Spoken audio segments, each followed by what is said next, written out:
ماشاء اللہ. یعنی ابھی وہی شرط چل رہی ہے.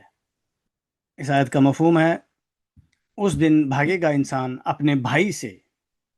آگے آ رہا ہے وَأُمِّهِ وَأَبِيهِ، آیت نمبر 35. اس میں پہلا لفظ ہے واو، حرف عطف مبنی علی الفتح لا محل له من الاعراب، یعنی اور اس کے بعد معطوف آ رہا ہے امی. امی یہ کسرہ میں ہے. کیوں کسرہ میں ہے؟ کیونکہ یہ معطوف کس کا ہے؟ جو من کے بعد میں اخی ہے اس کا. تو اخی معطوف علیہ مجرور ہے، اس لیے معطوف بھی مجرور ہوتا ہے. وعلامت جرہ الکسرۃ ظاہرہ علی آخرہ. امی یعنی ماں. اب کیونکہ یہ مضاف بن رہا ہے، اس کے بعد مضاف الیہ ہے ہی، ضمیر متصل مبنی علی الکسرہ فی محل جر ہو کے امی کے لیے مضاف الیہ ہی یعنی اپنی. تو مضاف الیہ یہ اخے پر معطوف نمبر 1 ہو جائیں گے. اس کے بعد میں پھر واو ہے حرف عطف یعنی اور معطوف آ رہا ہے ابی. یہ بھی اسماء خمسہ میں سے ہے، ابن اخن حمن فمن ذو. اور کیونکہ معطوف ہے اس لیے مجرور ہے بالیائی یعنی باپ، اور اس کا مضاف الیہ آ رہا ہے ہو. یہ ضمیر متصل مبنی علی الکسرہ فی محل جر کے مضاف الیہ ہے ابی کے لیے، تو ہی یعنی اپنی. تو مضاف الیہ یہ معطوف نمبر 2 ہو جائیں گے اخی پر. یعنی وہ آدمی بھاگے گا اپنی ماں سے اور اپنے باپ سے. اس کے بعد آیت نمبر 36 ہے وَصَاحِبَتِهِ وَبَنِيهِ. یہاں بھی واو حرف عطف مبنی علی الفتح یعنی اور اس کے بعد میں صاحبتی، یہ اسم معطوف علی اخی مجرور و علامت جرہ الکسرۃ ظاہرہ علی آخرہ. یہ تا جو ہے اصل میں تا گول تا تھا، تا مربوطہ. جب بھی تا مربوطہ آخر میں ہو اور اس کے بعد کوئی ضمیر اٹیچ لگ جائے تو وہ تا مربوطہ گول تا وہ کھلی تا میں تبدیل ہو جاتی ہے. تو اس لیے یہاں پہ یہ تا کھلی ہوئی ہے. تو یہاں پہ یہ اسم الفاعل ہے مؤنث کا، جس کے حروف اصلی ہیں صاد حا با، اور باب سین سے آتا ہے صاحبہ یا صحبو. مصدر ہوتے ہیں صحبتن یا صحابتن یا صحابتن، یعنی کسی کے ساتھ رہنا. اور صاحبہ یہ اسم الفاعل ہے یعنی ساتھ رہنے والی بیوی. تو یہاں پہ معنی ہوگا بیوی. اور اس کا مضاف الیہ آ رہا ہے وہی ہو، ضمیر متصل مبنی علی الکسرہ فی محل جر کے مضاف الیہ صاحبہ کے لیے ہی یعنی اپنی. تو یہ مضاف و مضاف الیہ معطوف نمبر 3 ہو جائیں گے اخی پر. اس کے بعد پھر واو حرف عطف مبنی علی الفتح یعنی اور معطوف آ رہا ہے بنی. یہ بھی مجرور ہے بالیا. یہ یا سے کیوں مجرور ہے؟ یہ تو اسماء خمسہ سے نہیں ہے. یہ اس لیے کیونکہ یہ ابن کی جمع مذکر سالم، کیونکہ یہ اصل میں تھا بنینا مجرور یا سے، بنونا مرفوع، بنینا منصوب اور مجرور. آپ کو پتا ہے کہ ابن کی 2 جمع ہوتی ہیں، ایک بنونا اور دوسری ابناؤن. یہاں جیسا کہ آپ کو معلوم ہے جب بھی جمع مذکر سالم مضاف بن کر آتا ہے تو اس کا نون اعرابی گر جاتا ہے. تو یہاں بھی آپ دیکھ رہے ہیں کہ اس کا نون اعرابی گر جاتا ہے اور بنی رہ جاتا ہے، کیونکہ اس کے بعد میں ہو ضمیر متصل لگا ہوا ہے. تو بنی یعنی اولاد، بیٹے. تو اس کے بعد مضاف الیہ ہے ہی. اصل میں یہ ہو تھا، ہی کیوں آ رہا ہے؟ اس لیے کیونکہ جب بھی ضمیر ہو کے پہلے کسرہ یا ساکن آ جائے تو وہ ہو ہی میں تبدیل ہو جاتا ہے ردم کے لیے، پڑھنے میں آسانی کے لیے، یعنی اپنی. تو یہاں بھی ہو ضمیر متصل مبنی علی الکسرہ فی محل جر مضاف الیہ بنی کے لیے، اور بنی اپنے مضاف الیہ سے مل کے معطوف نمبر 4 ہو جائیں گے. اور اس آیت کا مفہوم ہے اور اس دن وہ بھاگے گا اپنی بیوی سے اور اپنی اولاد سے. لِكُلِّ امْرِئٍ مِّنْهُمْ يَوْمَئِذٍ شَأْنٌ يُغْنِيهِ. سب سے پہلا لفظ ہے لی، حرف جر مبنی علی الکسرہ، اور یہاں پہ اس کا معنی ہے کو، اور اس کے بعد میں کیونکہ یہ حرف جر ہے تو اسم مجرور آنا ہے، وہ ہے کلی. اسم مجرور لام حرف جر کے لیے، اور جیسے کہ آپ کو پتہ ہے کہ کلو اور بعض یہ دونوں مضاف بن کے آتے ہیں، تو کلی یہاں پہ اسم مجرور باللام و علامت جرہ الکسرۃ ظاہرہ علی آخرہ، اور یہ جار و مجرور یہ متعلق ہو جائیں گے ایک مقدم خبر محذوف کے. تو اس کا معنی ہے ہر، کوئی بھی، یعنی ہر ایک کے لیے یا ہر ایک کو. تو یہ مضاف بھی ہے اور اس کا مضاف الیہ آ رہا ہے امرئن. یہ مرد کے لیے استعمال ہوتا ہے، مذکر کے لیے. امرأۃن مؤنث کے لیے ہے. یہ لفظ ایسا لفظ ہے جس میں اعراب 2 حرفوں پہ ہوتا ہے، یعنی جو آخر کا حمزہ ہے اس پر بھی، اور جو پیچھے را ہے یہ بھی تبدیل ہوتا ہے. جیسے اگر مرفوع کریں تو امرؤن، اور منصوب کریں تو امرأن، اور مجرور جیسا کہ آپ دیکھ رہے ہیں امرئن، را کسرہ میں دکھائی دے رہی ہے. تو امرئن یعنی شخص، تو ہر شخص کو یا ہر شخص کے لیے.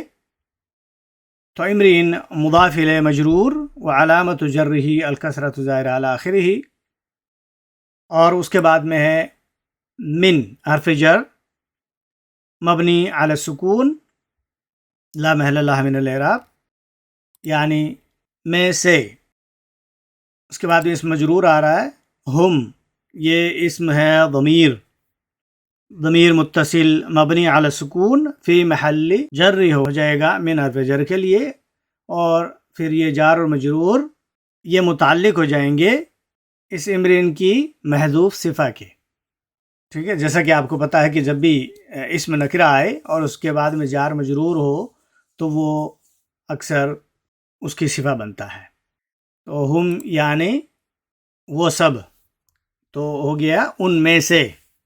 اس کے بعد آ رہا ہے یومئذ. یومئذ تھوڑا سا سمجھ لیں، یہ 2 الفاظوں کا مجموعہ ہے. یوم یہ ظرف زمان ہے بمعنی یعنی دن، اور اذ آگے ہے اذن جو اصل میں اذ تھا، یہاں پہ اذ کو اذن کر دیا، یعنی 2 کسرہ لگا دی، تنوین لگا دی. یہ عوض کہلاتی ہے. کس کی عوض؟ یہ پچھلا جو جملہ ہوتا ہے اس کے عوض میں آتی ہے. اور پھر ہم چھوٹا سا اگر کرنا چاہیں تو ہو جائے گا یوم اذ کان کذا. تو اس طرح یہ ہوتا ہے یوم اذ یفر المرء من اخیہ و امہ و ابیہ و صاحبتہ و بنیہ لکل امرئ منہم شأن یغنیہ.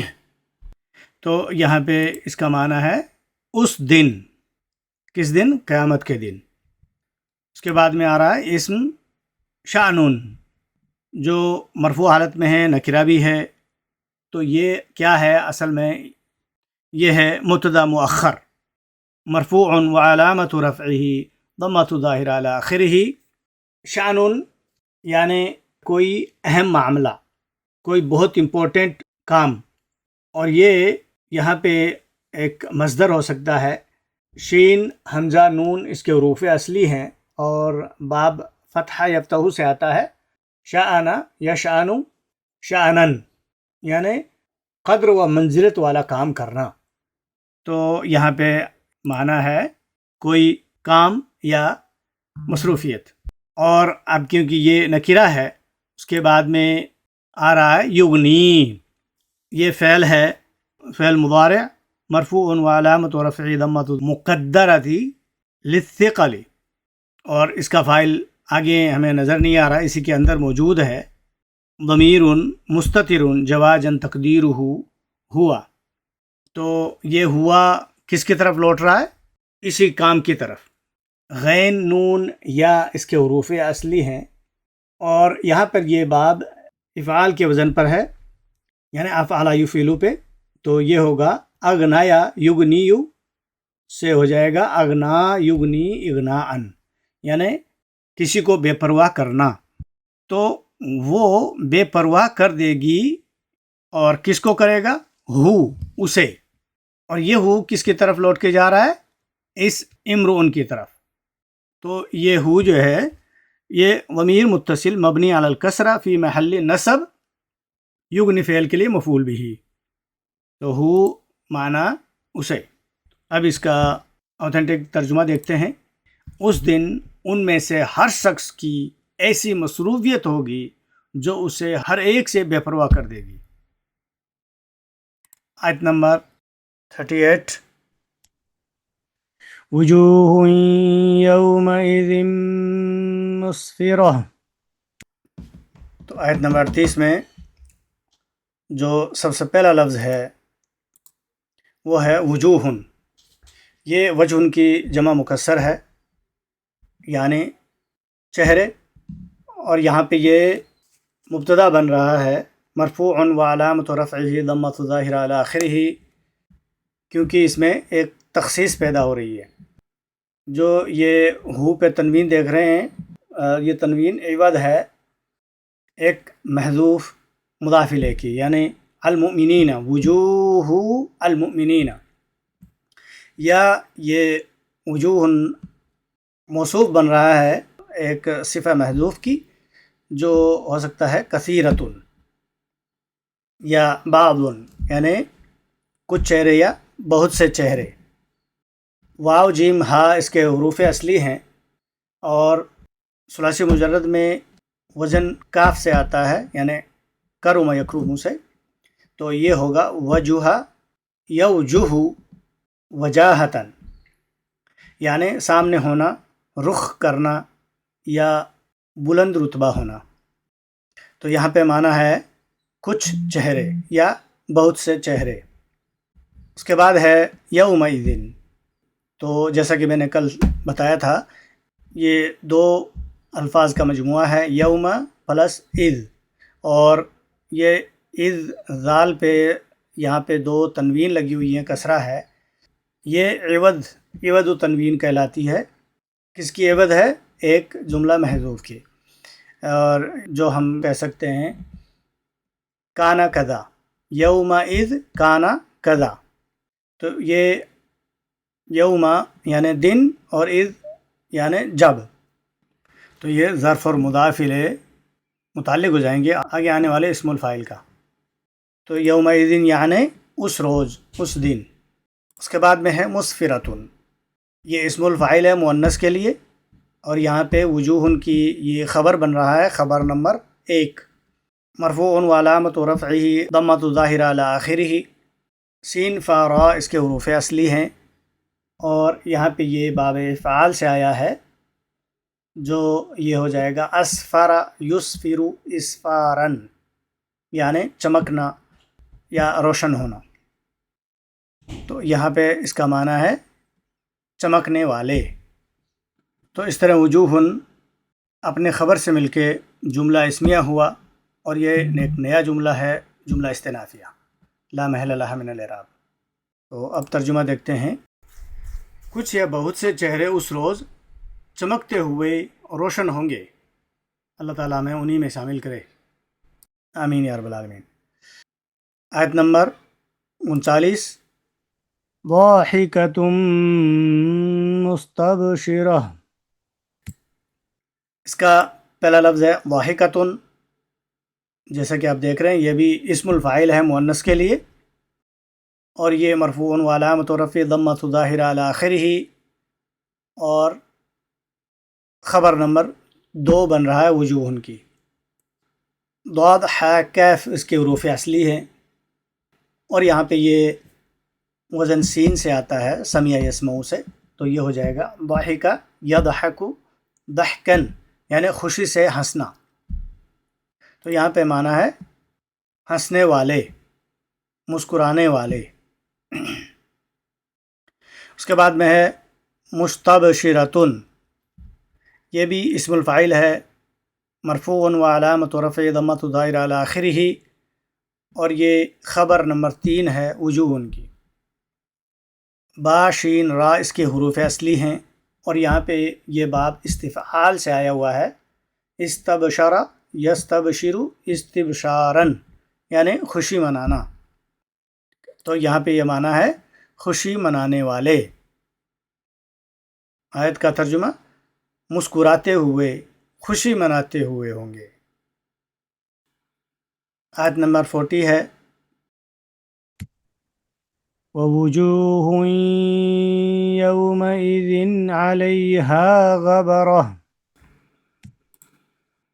پہلا لفظ ہے واو، بلو کلر میں ہے، یعنی حرف ہے، حرف عطف مبنی علی الفتح لا محل لہ من الاعراب، یعنی اور اس کے بعد میں ہے وجوہ، تو یہ وجوہ پچھلے وجوہ پہ معطوف ہو جائے گا، تو پچھلا معطوف علیہ اور یہ حرف عطف اور وجوہ معطوف. وجہ کی جمع مکسر، وجوہ یعنی چہرے، تو کچھ چہرے یا بعض چہرے. اس کے بعد میں ہے یومئذ، اسی طرح یوم پلس اذ، تو اس طرح یہ یوم ظرف زمان منصوب و علامت نصبہ الفتحۃ الظاہرہ، اینڈ اذن مضاف الیہ. تو یہ ظرف اور مضاف الیہ یہ آپ کو پتہ ہے کہ متعلق ہوتے ہیں. تو یہ کس کے متعلق ہوں گے؟ یہ متعلق ہو جائے گا آگے آنے والے خبرۃ مبتدا مؤخر کی ایک خبر محذوف کے، جو الاستقرار ہوگی. تو یہاں پہ یومئذ یعنی اس دن. اس کے بعد میں ہے علی حرف جر مبنی علی السکون لا محل لہ من الاعراب، یعنی پر، اور اس کے بعد میں اسم مجرور آنا ہے، اور وہ آ رہا ہے ہا. یہ مؤنث کی ضمیر ہے، ضمیر متصل مبنی علی السکون، اور محلاً مجرور ہے علی حرف جر کے لیے. تو اس طرح یہ جار مجرور یہ بھی اس خبر مقدم کے متعلق ہو جائیں گے جو ہم نے کہا الاستقرارو. اور یہ ہا جو ضمیر ہے یہ کس کی طرف پلٹ رہی ہے؟ یہاں وجوہن کی طرف، یعنی ان یہ جو چہرے ہیں ان چہروں پر. اور اس کے بعد میں ہے غبراتن، یہ مرفوع ہے اور یہ مبتدا مؤخر مانا گیا ہے، دوسرا مبتدا. وجوہن ایک مبتدا ہے اور یہاں پہ یہ دوسرا مبتدا ہے، مبتدا مؤخر مرفوع و علامت رفع ضمۃ ظاہرہ علی آخرہ. غبرۃ یہ اسم ذات ہے، یعنی غرد و غبار. غین با را اس کے حروف اصلی ہیں، اور یہ نون کے وزن پہ آتا ہے، یعنی نصر ینصر پہ، اور اس سے فعل بنتا ہے غبر یغبر غبوراً، یعنی پیچھے رہ جانا، اور دوسرا معنی ہے غبار آلود ہونا، اور یہاں پہ اس کا معنی ہے غرد و غبار. تو اس طرح غبرہ مبتدا مؤخر اپنے خبر مقدم محذوف سے مل کر جملہ اسمیہ ہوا، اور یہ محلاً مرفوع کے وجوہ کے لیے خبر بن جائے گا. ٹھیک ہے، تو یہاں وجوہ کثیرتن یا وجوہ الکافرین، تو وہاں پہ وجوہ المؤمنین، یہاں وجوہ الکافرین، یا دونوں جگہ وجوہ کثیرتن. اس طرح یہ جملہ واو حرف عطف سے معطوف ہو جائے گا پچھلے جملے پر، یعنی اور کچھ یا بہت سے چہروں پر اس روز گرد و غبار پڑی ہوگی. اللہ تعالی ہمیں اس سے بچائے، آمین یا رب العالمین. اس کے بعد آیت نمبر 41 ہے ترحقها قطرہ. سب سے پہلا لفظ ہے ترحق، یہ فعل مضارع ہے، مرفوع و علامت رفع ضمۃ ظاہرہ، واحد مؤنث غائب کا صیغہ ہے. اور راہا قاف اس کے حروف اصلی ہیں، اور یہاں پر یہ سمع یسمع کے وزن پہ آتا ہے، تو یہ ہو جائے گا راہق یرحق رحقن، یعنی ڈھانپ لینا یا چھا جانا۔ تو ترحق یہاں پہ معنی ہے چھا جائے گی۔ اس کا فاعل دیکھیں، قطراتن آگے مرفوع حالت میں آ رہا ہے، لیکن اس سے پہلے ہے یہ ہا ضمیر متصل مبنی علی السکون فی محل نصب ہو کے یہ ترحق فعل کے لیے مفعول بھی ہے، یعنی ان پر یہ ہا بھی وجوہ کی طرف پلٹ رہی ہے۔ تو اس کے بعد میں ہے قطراتن، یہ فاعل ہے مرفوع و علامت رفعہ ضمۃ ظاہر علی آخرہ۔ اس طرح ترحق فعل اپنے فاعل اور مفعول بھی سے مل کے جملہ فعلیہ، تو یہ جملہ محلاً مرفوع ہو کے پچھلے جملے میں جو وجوہن آیا تھا اس کی دوسری خبر بن جائے گا، ٹھیک ہے۔ تو قطرۃ اسم ذات ہے، یعنی سیاہی یا دھواں۔ اس آیت کا ترجمہ یعنی ان چہروں پر سیاہی یا دھواں چھایا ہوا ہوگا۔ اللہ تعالیٰ اس سے ہمیں محفوظ رکھے، آمین یا رب العالمین۔ اب آیت نمبر 42 اولئک هم الکفرۃ الفجرہ۔ تو اولئک کا سب سے پہلے یہ اسم اشارہ جمع مذکر بعید یعنی دور کے لیے مبنی علی الفتح فی محل رفع ہو کے یہ مبتدا بن جائے گا، یعنی یہی لوگ ہیں۔